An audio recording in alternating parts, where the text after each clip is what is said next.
고위당정협의회 회의 소식입니다. 지난달 30일 정책실을 신설하고 수석 비서관 5명도 일괄 교체한 대통령실 2기 참모진이 오늘 첫 고위당정협의회에 참석합니다. 최근 잇따르고 있는 행정전산망 먹통 사태 대책과 중대재해처벌법 유예기간 연장, 또 늘봄학교 추진 계획 등을 논의할 것으로 보이는데요. 국회 취재기자 연결합니다. 김대경 기자. 네, 국회입니다. 네, 오늘 고위당정협의회는 대통령실 2기 참모진과 여당 지도부 간 첫 상견례 자리가 되는 거죠?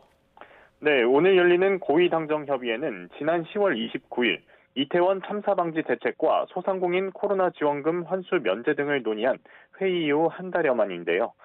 지난달 30일 용산 2기 참모진이 꾸려진 뒤 당정 간 상견례 성격도 있습니다.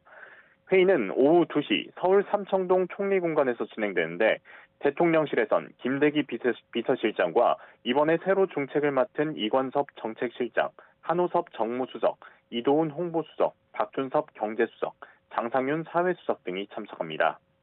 당에선 김기현 대표와 윤재옥 원내대표, 유이동 정책위의장 등이 정부에서는 한덕수 국무총리와 추경호 그리고 이주호 부총리, 이상민 행정안전부 장관, 이정식 고용노동부 장관 등이 자리합니다.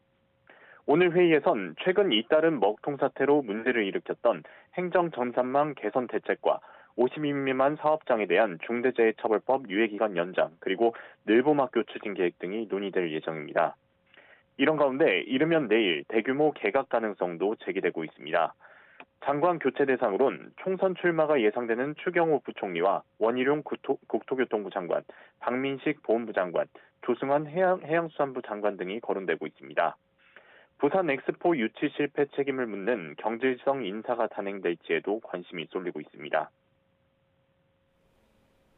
네, 국회 소식도 알아보겠습니다. 지난주 탄핵안을 놓고 충돌했던 여야, 이번 주부터는 예산안과 또 쌍특검법 처리를 두고 다시 맞붙을 것으로 보인다고요?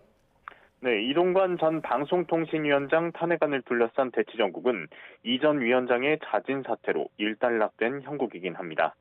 그렇다고 여야 갈등 상황이 해소된 건 아직 아닙니다. 어제까지였던 법정 시한을 이미 넘긴 내년도 정부 예산안과 민주당이 그 추진을 예고한 이른바 쌍특검 법안이 뇌관으로 꼽히고 있습니다. 여야 모두 오는 9일 정기국회 종료 전에 예산안을 처리하겠다는 데는 큰 틀의 공감대가 있지만 실제 협상은 진통을 거듭하고 있습니다.